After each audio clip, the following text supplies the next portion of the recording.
there's some people who are like, hey, like, oh, this AI is a bubble, AI is not real. Even some of the company that we have invested, the CEOs are like, oh, when is this bubble going to burst? I'm like, you're thinking of the wrong things. Yeah. How do you see it, like cybersecurity, HR, that type of stuff? So like I'm a bit of an AI maximalist. It's like, hey, just give them access to everything. Like I'm a big user of Google, right? I'm like, okay, just like log everything about AI. Do you have any areas of life or in business in particular that you would like to see robotics assist in? I like the robots with a unique form factor, like something like, it doesn't have to look like a human, like it could be anything, right? The way we work is being rewritten, not someday, right now. Welcome to Agentic Operations. I'm Kale. And I'm Kai.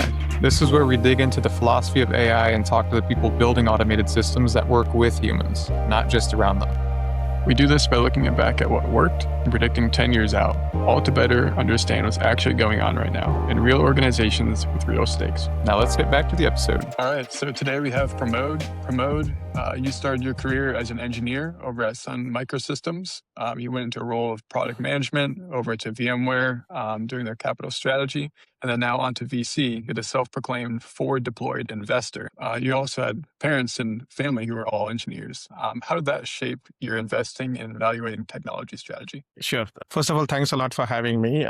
It's a pleasure being on this podcast. So my father, my brother, and my sister, all three of them engineers. So I ended up doing engineering. Yeah, growing up, we used to have a business of our own. Being grown up in that environment, I like products a lot, so I tend to gravitate towards product. And even now, when I look at companies, it's always like product first, right? I'm always excited to figure out what you guys are building. What does it look like? What are the inputs, outputs?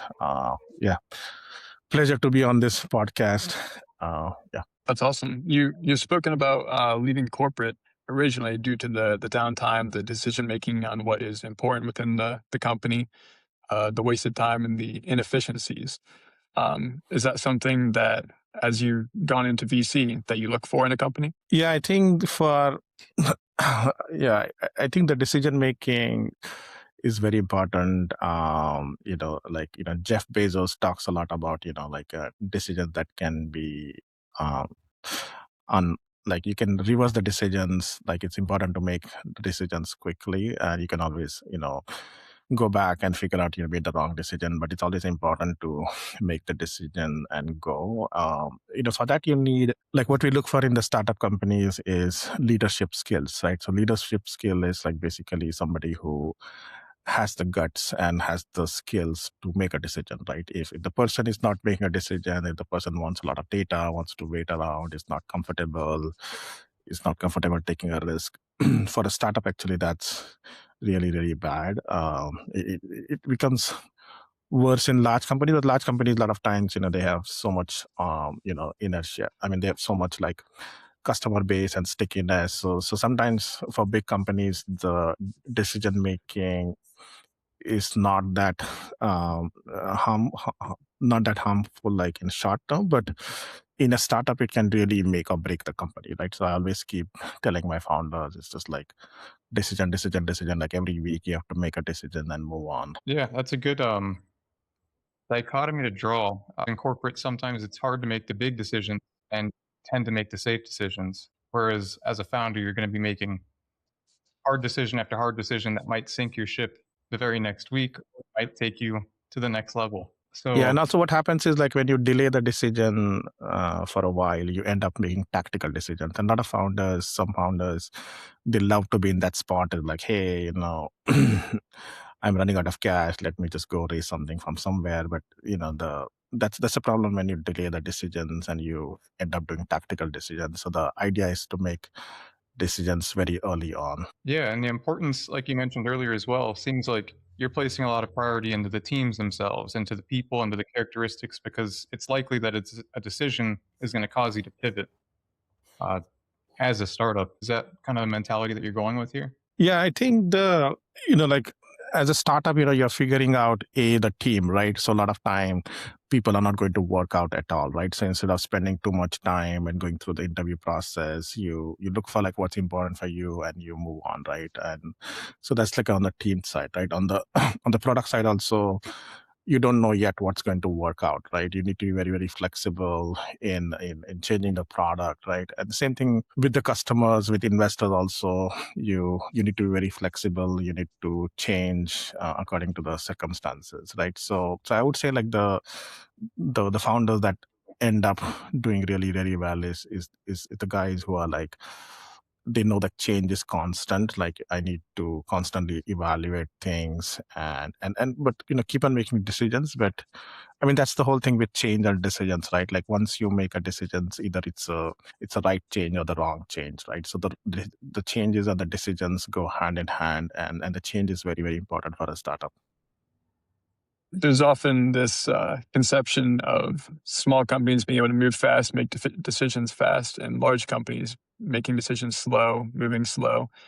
Do you think in this wave of AI can be the thing that makes efficiency at scale possible? Yeah, I think with AI, if you use AI properly, you can now get the data very cheaply and efficiently, right? Like, just give an example of like, when I was in a corporate, we used to write this status report every week, right?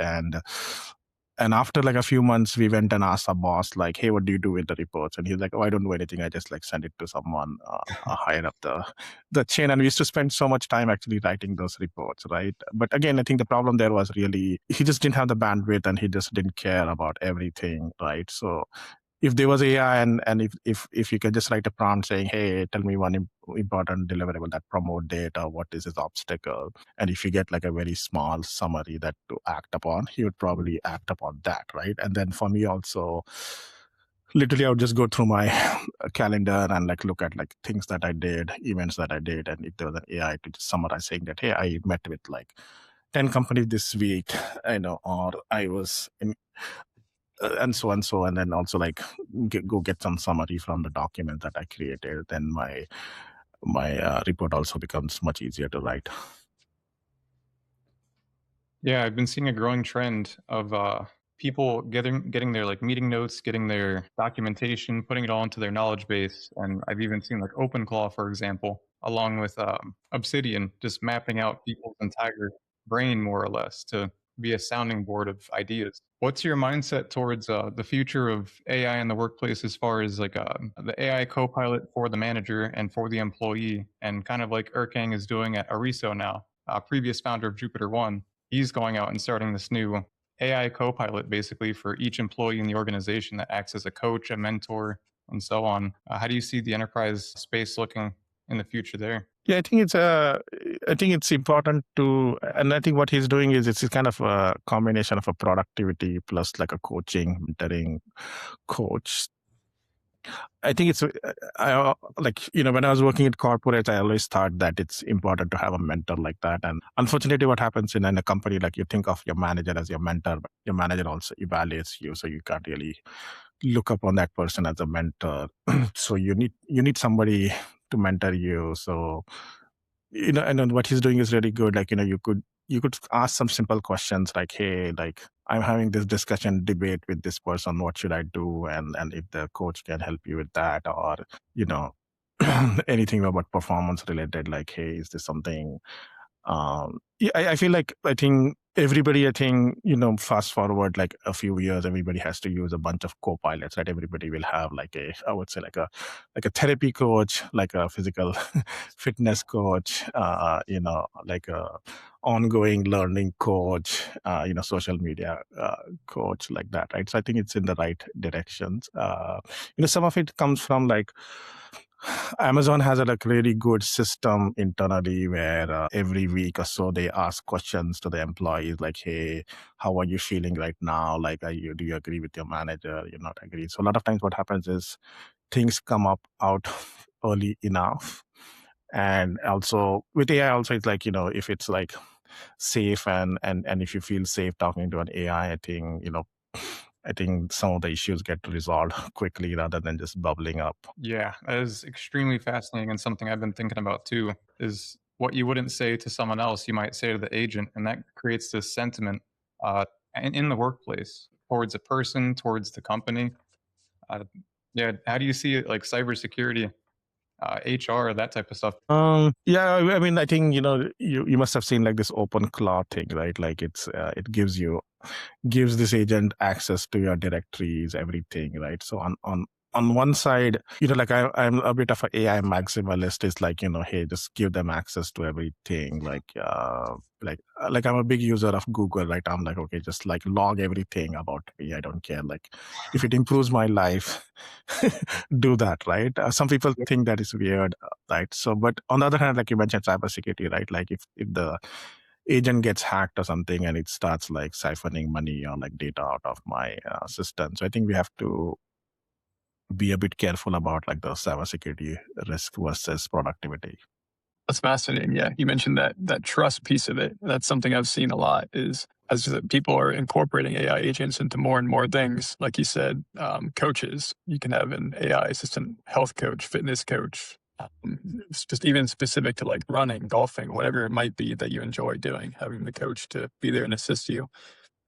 How far do you think we are away from that becoming more and more mainstream of people having that trust in an AI to either be their coworker, their assistant, their coach, whatever it might be?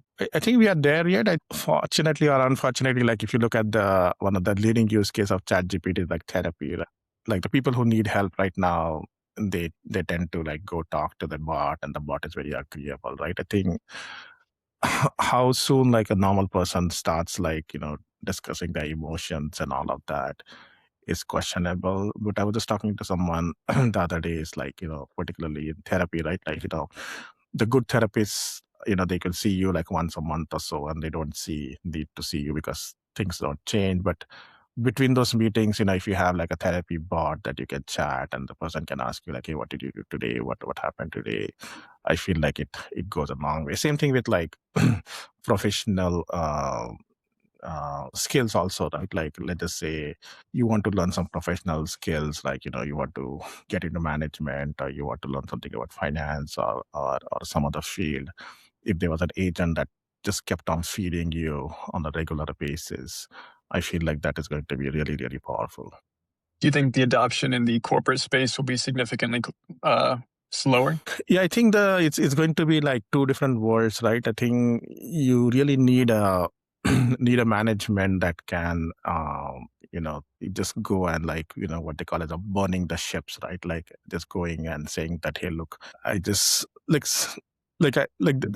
even in my company, like right now, there's some people who are like, hey, like, oh, this AI is a bubble, AI is not real. Even some of the company that we have invested, the CEOs are like, oh, when is this bubble going to burst? I'm like, you're thinking of the wrong things, like trying to have the bubble burst, right? So I think it depends on the people. Like, that's why it's important for the board and the CEO to hire the right people. Like if you don't hire the right people, like, it's not going to work at all. Like a lot of people are paying like lip service to AI. Hey, I use ChatGPT, but that's not really like an AI use, right? Like AI use to me is like what I was mentioning, like, if you're a maximalist and where you say like, hey, look, long term, like your question that you guys are asking, like where does it end up and how much is the use? I think people need to be committed to something like that. And this kind of leans into a topic that you've discussed previously about wrappers versus workflows. And when we had gone through that enumeration of like a golf coach or a professional coach or what have you coach, those tend to lean into workflows. It's more specialized. There's more nuance versus the wrappers kind of like, yeah, we have ChatGPT, or maybe we have an ordering system that receives voice prompts and then responds to the customer, but it's just a wrapper. Could you describe that discrepancy?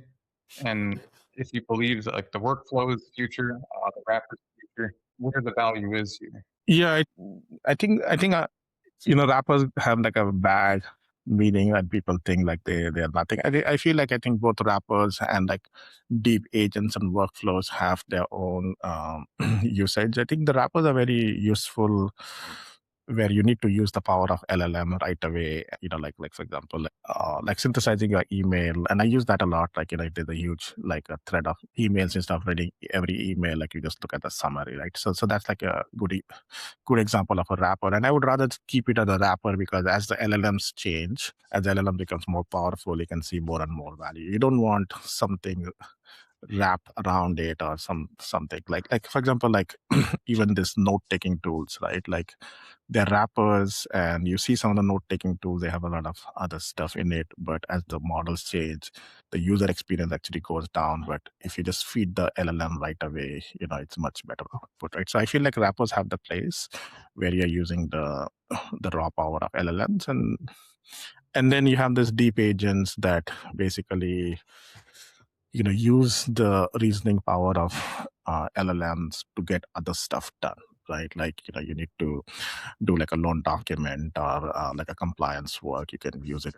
to get it done, and there you do need a lot of like scaffolding, like about regulations, policies. And there actually the funny thing is enough, I think if the LLMs change, actually it's a liability there, because you don't want to keep changing things. Like once it's working, you just want to like leave it. Yeah, there's that level of determinism that you want to have within the workflow, and Yeah. And that kind of becomes, like you said with OpenClaw earlier, like that's an agent that almost runs free, and then you get into security problems, just things that you wouldn't necessarily want to have. Yeah. You mentioned the term agent. That seems to imply more autonomy and the capability to do more open-ended tasks. And workflow seems more deterministic and strictly replacing a current existing business process. Do you see agents fully replacing workflows in the future? Yeah. I mean, it's happening already, like on the customer success side, like, you can feed a ticket, and this consumer side, I think it's like a no-brainer, right? The consumers have like stupid questions, like, what is my return policy? That like, what do you do? Or I need to like schedule a meeting with somebody, appointment or something like that. And for that, it's like a no-brainer. Like you just use a agent, you don't even put a human on it. And then, bringing agents into the real world. We already have Tesla, for example. It's for every, I think, 7 million miles, it has a crash. Humans are every 700,000 miles. Yeah. What do you see in the future of robotics, and how is that going to be impacted with agents and humanoids? And where does your mind go there? Yeah, I think I'm a big believer in the robotics, but when it comes to like a very niche use cases, like, you have this Tesla humanoids, and they say, it's a human, it can do anything, like, folding clothes and like doing laundry. I think instead of that, I think if we just make it like a very few use cases, but does it really well, like one of the use cases, like being a companion for someone, like an older person, right? Like, somebody's parents are living on their own, so you can have this bot like chat with them a few times a day, so they don't feel like lonely, like gives them medicine, and then also observe them, like if they fall down or something. So that's like a very killer use case where it does very limited things, like it's not going to do laundry for you, but the impact is pretty high. Like on the other hand, like even at home, there's some things that they can do on its own, like even like monitoring the kids, or like giving them like some juice or something like that. I think if you try to limit the use case, I feel like you're going to be more successful. But like Tesla always has a way to like overpromise, right? They've been talking about FSD for like 10 years now, right? So they're promising this human that can do everything. But I feel like with Tesla, at least, there was no disappointment, because it was still like delivering, because people are still in the car and everything, right? But with the humanoid, I think if you just bring them home, and if it doesn't deliver, I think it's going to be a disappointment. So I'm bullish about robotics, but as long as we, cut down the expectations and like over deliver. Yeah, I'm really fascinated to see how the Tesla robots, like the same way with the cars, it's just gotten so many millions of miles now that it's seen more or less many of the use cases that it's going to have to in order to make a better decision over a worse decision. Same thing with the robots. There's that level of dexterity. There's more that goes into the real world. I wonder what that tipping point looks like, how much training is required before it does kind of match a human or exceed a human. Yeah, I think I think there's chicken and egg problem, right? I think people bought Tesla because it's a good car, an electric car, right? So that's how it actually got all of the training data, right? Like people didn't buy because it was like a FSD to begin with, right? People bought it was like a nice car, right? So the thing with bots is also, it looks nice, yes, it looks nice, but what are you going to do with it, right? So I think we'll have this problem, like a chicken and egg problem of how do you actually get the data, and that's where I feel like limiting the use case and just like doing one thing at a time, I think might be more useful. Do you have any areas of life or in business in particular that you would like to see robotics assist in at the moment? Yeah, I think like when it comes to like physical fitness, I think when you go to a gym or something, like the personal assistants are like so expensive. Like if somebody, like the bots just observe you, like, when you're doing your machine something, like how are you doing it? I think that can go like a long way. Like if a robot just follows you around and gives you feedback. I talked with Kai earlier about, like you said, specific use cases and just being able to move objects in a tight space. And if you're able to move a car in a valet parking lot. Yeah, I'm talking about Valley. I think there are these bots in China. They don't look like bots, actually. They just look like a metal plate. So they come under your car, actually, and they lift it a little bit and they move it wherever it needs to be done. I think that's like a fascinating use case for parking, actually. Like the unique form factor, too. Yeah, I think I like the robots with a unique form factor, like something like, it doesn't have to look like a human. Like it could be anything, right? Like, yeah. Have you gone out to China? Have you seen the differences between how we look in the States with robotics and AI versus how they're handling it? No, what I've heard is like they are like way advanced there. And I think some of it is, I think, our own problem because, we push them to reduce the cost of labor, like it is the cost of like iPhone and like all of the goods, right? So we kind of push them to bring in more robotics and reduce the cost. But now I think they become so advanced compared to US that US doesn't have any of that technology. Awesome. And Pramod, for anybody listening today, where can they find you? Where can they hear about you on LinkedIn or social medias? Yes, so I'm very active on LinkedIn. I think, I spend a lot of time, just for my job, like sourcing and reading stuff. I think if you follow the right people on LinkedIn, I think LinkedIn is a very good source. If you follow the wrong people like influencers, I think it's a headache. But I would say follow the right people. Cool. Well, thank you so much for your time, Pramod. Yeah, thanks a lot for inviting. Let's stay in touch. Pretty proud of what you guys do. I think, just, it's like spreading information around and like interviewing people and spreading that information is very valuable. Thank you. Yeah, thank you for joining us today.